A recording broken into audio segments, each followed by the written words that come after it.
그리스도 아네스티, 그리스도 아네스티라는 말은 그리스도가 부활하셨다, 그런 뜻입니다. 오늘 그리스도 아네스티 인사드립니다. 부활주일입니다. 그런데 그 어떤 부활주일보다도 이번 부활주일은 우리 모두에게 참 우울한 부활주일인 것 같습니다. 지금 세계적으로 코로나로 인해서 수많은 사람들이 감염이 됐고 또 사망을 하고 있습니다. 뉴욕에서는 지금 수많은 20만에 가까운 사람들이 감염 확진자가 되었고요. 또 7천 명 이상이 사망을 했습니다. 10여 년 전에 있었던 911 사건 때 2,300명이 사망을 했어요. 그래서 온 세계가 충격을 받았고 미국은 특히 난리가 났었습니다. 근데 지금 뉴욕에서만 7천 명 이상이 사망을 했으니 참 지옥입니다. 지옥이 따로 있는 게 아닙니다.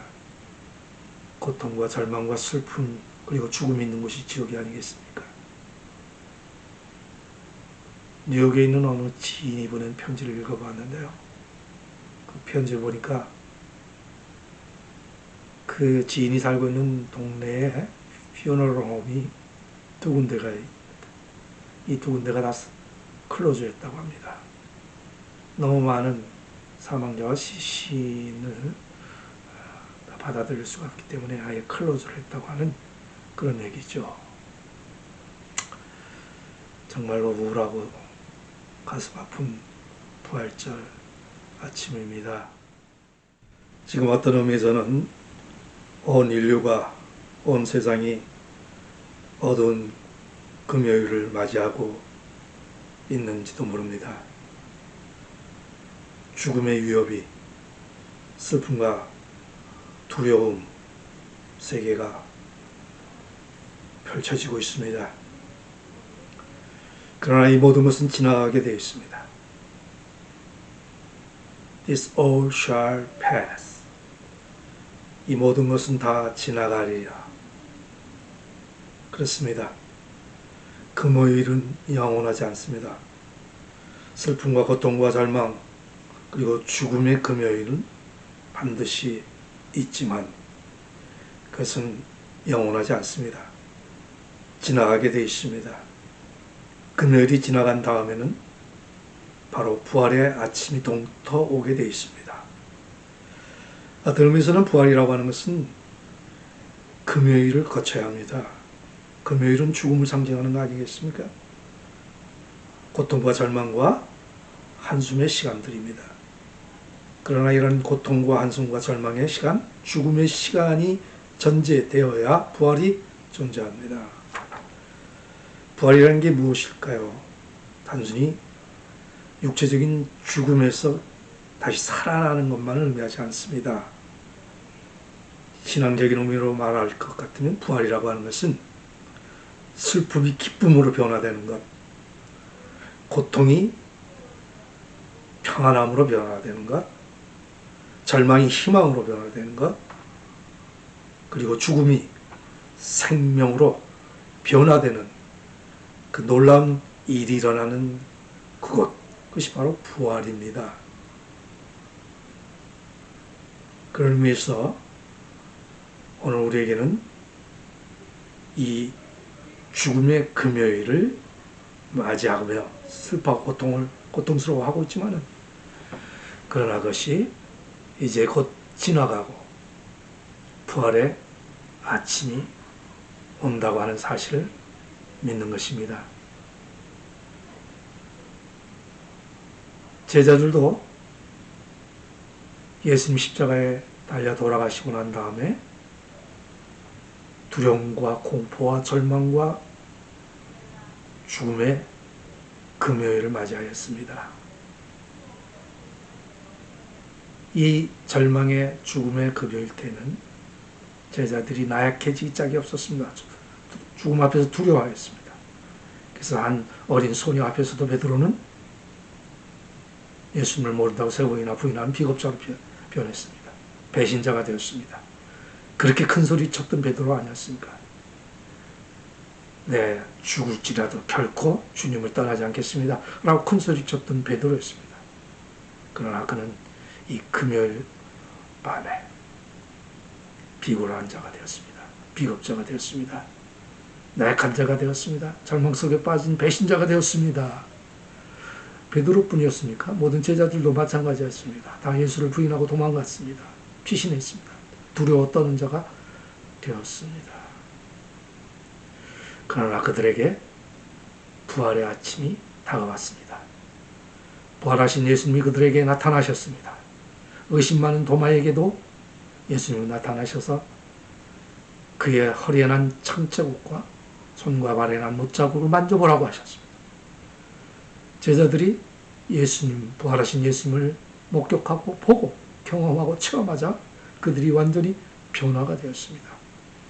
사람이라는 원래 변화되지 않는 존재입니다. 의지로 교양으로 약간의 외형과 행동 양식이 달라질 수는 있어요. 근데 그 밑바닥은 변화되지 않는 것이 인간인 것 같습니다. 그런데 이 완전 새로운 변화, 그것이 가능한 세계가 있습니다. 그것이 어디겠습니까? 부활입니다. 부활이라고 하는 것은 죽음이 생명으로 변화되는 놀라운 은총입니다. 이런 부활의 은총이 바로 누구에게 일어나느냐는 나약하기 짝이 없고 두려움 속에 빠져서 절망에 있으면서 비겁한 모습, 배신의 모습을 보였던 제자들에게 일어난 겁니다. 그 힘이 무엇이었습니까? 바로 부활의 사건이었습니다. 부활이었습니다. 예수님의 부활의 사건, 예수님의 부활하신 모습을 바로 목격한 제자들은 완전히 달라졌습니다. 더 이상 두려워하지 않습니다. 죽음 앞에 무릎 꿇지 않습니다. 그래서 그들은 당당하게 두려워하지 않고 용기를 내고 그리스도의 복음을 전합니다. 감옥에 갇히는 것을 두려워하지 않습니다. 십자가에 못 박혀 처형당하는 것을 두려워하지 않는 놀라운 변화가 일어났다는 말씀입니다. 베드로가 달라졌어요. 제자들이 달라졌어요. 베드로의 그 비굴했던 모습, 배신을 일삼던 모습, 두려움과 공포 속에 다락방에 숨어있던 모습이 아니었습니다. 그는 담대해졌습니다. 그는 죽음을 두려워하지 않는 사람이 되었습니다. 이런 변화가 어디서 일어난 걸까요? 바로 부활이었습니다.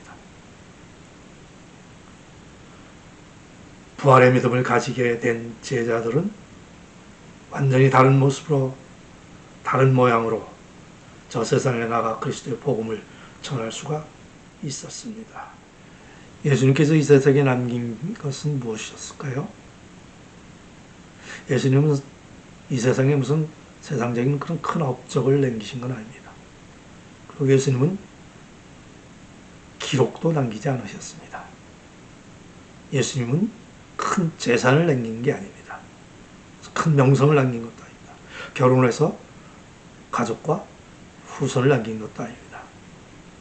예수님은 오직 부활을 남기셨습니다. 선명한 부활의 흔적을 남기셨습니다. 오늘 본문의 말씀에서도 보면은 만약 예수 그리스도가 살아나지 아니하였다면, 부활이 없었다면 우리의 믿음이 헛것이요. 그렇습니다. 우리의 믿음이 만약 부활의 믿음이 없다고 하면은 우리의 모든 믿는 믿음이 헛것입니다. 우리의 믿음의 요체는, 믿음의 핵심은 바로 부활 신앙입니다. 이 부활 신앙이 있기 때문에 비록 우리들이 우리의 삶 속에서 우리가 원하지 않아도 맞이할 수밖에 없는 절망의 금요일, 슬픔의 금요일, 우울한 금요일, 그리고 죽음의 금요일 속에서도 살지만, 그러나 우리가 주저앉지 아니하면, 절망하지 아니하면 바로 그 금요일을 지난 다음에 우리에게 다가오는 부활의 아침, 그 아침이 있기 때문입니다. 그걸 예수님이 우리에게 보여주신 것이죠. 그걸 우리에게 분명하게 예수님의 부활하심을 통하여 보여주신 것입니다. 오늘 우리는 금요일에 살고 있는지 모릅니다. 그러나 금요일은 지나가게 되어 있습니다. 금요일이 지나면 부활의 동토는 아침이 오게 되어 있습니다. 이 부활의 신앙이 있어야만 우리는 금요일을 이겨낼 수가 있습니다. 그런 믿음이 있을 때 비로소 우리는 부활의 주인공으로 살아갈 수 있습니다. 어떤 의미에서는 이 세상이 지금 온 인류가 지금 금요일의 시간 속에 살고 있습니다. 코로나의 무서운 위협 속에서 죽어가고 있으며 절망하고 있어 두려워하고 있습니다. 죽음이 난무하고 있습니다. 그러나 이 지나가는 금요일을 경험하면서 어쩌면 우리는 부활의 신앙을 통해서 온 인류가 온 세상이 변화될 수가 있다고 믿습니다. 나라와 나라 간의 싸움이 아니라 서로 함께 힘을 모두어서 나라가 나라를 존중하고 또 온 인류가 한 생명의 존귀함을 깨달아서 생명을 존귀하게 여기며 사람을 먼저 존귀하게 여길 줄 아는 세상으로 변화될 때 그것이 바로 부활의 역사입니다. 부활의 은총입니다. 몇 년 전까지만 해도 우리 대한민국이 도대체 이게 나라냐라고 하는 말이 난무했습니다. 세월호의 사건을 우리는 기억하죠. 300명 이상의 우리 어린 자녀들, 우리 어린 학생들이 죽어감에도 불구하고 그 고귀한 생명들이 그냥 턱없이 죽어가는 시대였습니다. 그래서 이것도 나라냐라고 우리는 원성 높였습니다. 그런데 이번에 우리 대한민국 코리아가 부활했습니다. 국민의 한 사람 한 사람의 생명을 존귀하게 여기는 마음으로 나라가, 국가가 모든 수단 방법을 동원해서 코로나 질병을 퇴치하고 치료하고 방어하고 하는 일에 전력을 다하고 있어서 온 세계로부터 찬사를 받고 있습니다. 부활의 기적이라고 저는 믿습니다. 이게 나라다라고 하는 것을 온 세상에 보여주고 있습니다. 이제 이런 부활의 은총이, 부활의 역사가, 부활의 기적이 교회 안에서도 일어나야 하겠습니다. 썩어 문드러져 버린 교회가 이제는 다시 절망을 디디고 새로운 희망과 생명의 말씀을 전하는 교회로 새롭게 거듭나고 부활해야 하겠습니다. 저는 우리의 자식들에게 무엇을 남길까 생각해 보았습니다. 남길 재산이 없습니다. 남길 업적도 없습니다. 무슨 명성이나 명예도 없습니다. 그러나 나는 이들에게 부활의 신앙만은 남기고 싶습니다. 부활의 흔적만은 남기고 싶습니다. 내 속에 자리 잡고 있는 이 부활에 대한 강렬한 믿음, 그 믿음만은 보여주고 싶습니다. 지금 우리에게는 금요일이 지나고 부활의 아침이 다가오고 있습니다. 그러나 모든 사람에게 부활의 아침이 동터오는 것은 아닙니다.